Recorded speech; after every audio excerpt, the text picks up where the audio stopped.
Take a child, alter their quality of breathing and sleeping.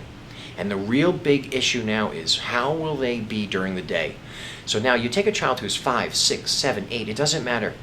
Their issue has begun years ago. So it's not like you had 1 or 2 bad nights of sleep. You've had a poor quality of sleeping and breathing for years. And the parents have been struggling with so many different issues, and not the least of which is the ADD, ADHD discussion.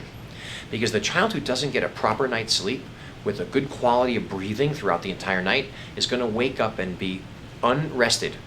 And when you get a child who's had a poor quality night's sleep, poor breathing all night long, and you make that happen for years, you know what you've got? A 6, 7, or 8-year-old that's going to go to school and have trouble learning, have trouble sitting still, have trouble behaving, have trouble cooperating, basically have trouble fitting in to what is supposed to be a quiet and peaceful and learning environment. And it's not long after that where the phone call comes to the parent. And when the phone call comes to the parent from the school, what happens is, we have little Jimmy here and he's a little bit disruptive and we really want you to have him evaluated for ADD and ADHD. They're going to be diagnosed with ADD and ADHD. And our solutions are pharmaceutical. If we are given a pharmaceutical, it's usually in the form of some sort of a stimulant. And what that does to the child is it kind of pushes them over the edge and it brings them back to calm.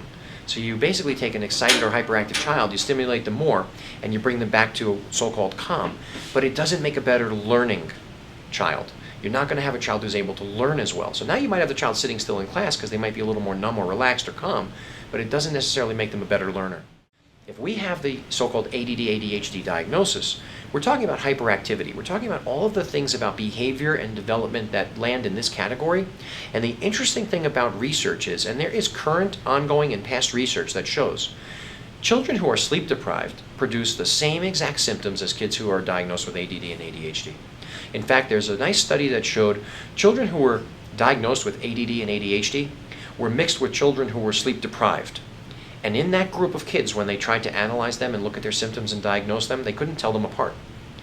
And if you have a group of kids and you can't tell apart who's an ADD child and who's a sleep deprived child, it's no surprise that maybe the ADD and ADHD has a cause.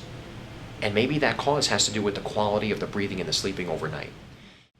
And there's a lot of research out there, and one of the pioneers here is Dr. Stephen Sheldon out of Lurie Children's Hospital in Chicago.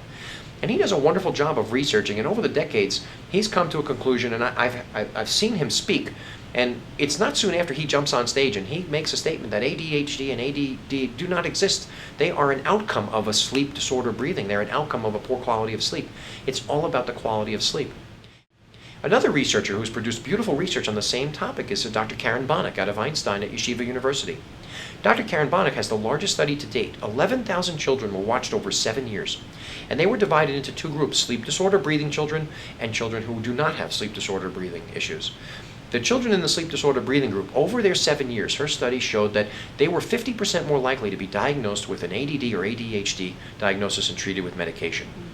50% is a coin toss for our child to be diagnosed and treated with a medication. Also in her group, they were doing testing. They were doing IQ or intelligence testing along those 7 years. And the children with the sleep disorder breathing, their intelligence testing, their IQ scores were dropping over those 7 years. And that's really not the way it works when you're growing and forming. The formative growing years for a child, when they're sleeping and breathing well, your IQ raises to a certain point and then you kind of plateau. We don't see IQs diminishing amongst children.